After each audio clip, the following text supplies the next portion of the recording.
বিশালগড়ে মন্ত্রীর এসকর্ট গাড়ির সাথে সংঘর্ষে গুরুতর আহত বাইক আরোহী।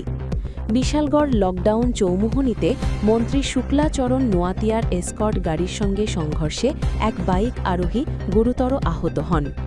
দুর্ঘটনার পরপরই পরিস্থিতি সামাল দিয়ে মন্ত্রীর এসকর্ট গাড়িতেই আহত ব্যক্তিকে দ্রুত হাসপাতালে পাঠানো হয়।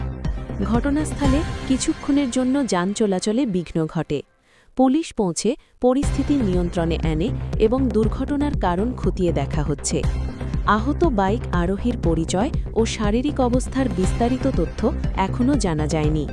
ঘটনাটি এলাকায় চাঞ্চল্য সৃষ্টি করেছে। দুঃখজনক একটা ঘটনা। প্রায়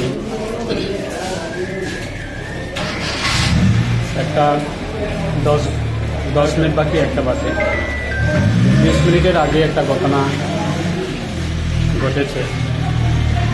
আমরাও আমাদের কর্মসূচির জন্য আমরা সাউথ ডিস্ট্রিক্টে যাচ্ছি, আগরতলা থেকে আছি। বিশালগড় বিধানসভা কেন্দ্রের অন্তর্গত বাইপাস, যেটা লকডাউনের সময় লকডাউন বাজার, সেটাকে 3-4টি দোকান বোধহয় বসেছে এখানে। তো সেই বাজারটির নাম হলো লকডাউন বাজার এবং পাশে আরেকটা নতুন পেট্রোল পাম্প হচ্ছে।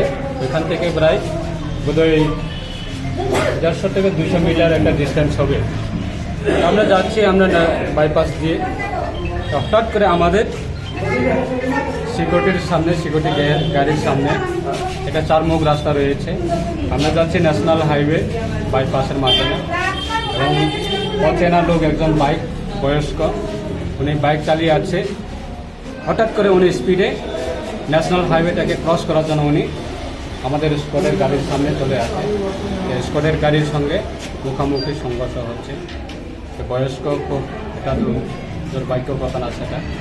এবং সঙ্গে সঙ্গে আমার সিকিউরিটি গাড়ি দিয়ে আমি সিকিউরিটি গাড়িকে বলে সিকিউরিটি গাড়ির মাধ্যমে হসপিটালে ওনাকে তুলে আনার জন্য সঙ্গে সঙ্গে আমি নির্দেশ দিয়েছি এবং আমার সিকিউরিটি গাড়িতে উঠিয়ে পেশেন্টটাকে আমরা সঙ্গে সঙ্গে বিশালগড় সাব ডিভিশনাল হসপিটালে আমরা এনেছি।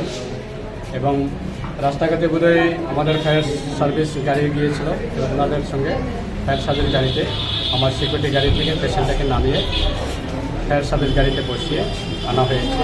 এখন আমরা সাব ডিভিশনাল হসপিটালে রয়েছি এবং ডক্টরের সঙ্গে কথা বলেছি এবং সঙ্গে সঙ্গে ওনাকে অতি দ্রুত যাতে চিকিৎসা করা যায় তার জন্য জিবি হসপিটালে পাঠানো হয়েছে। স্যার, ওনার কি কোনো পরিচয় পাওয়া গিয়েছে? স্যার, কোনো কিছু পাওয়া যায়নি এখন। উনি কি হেলমেট পরা ছিল নাকি? হেলমেট ছিল না আমার জানা মতো।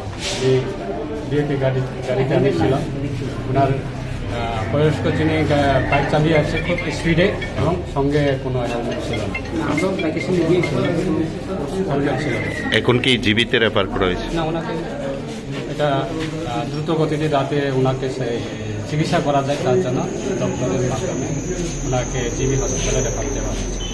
Thank you sir.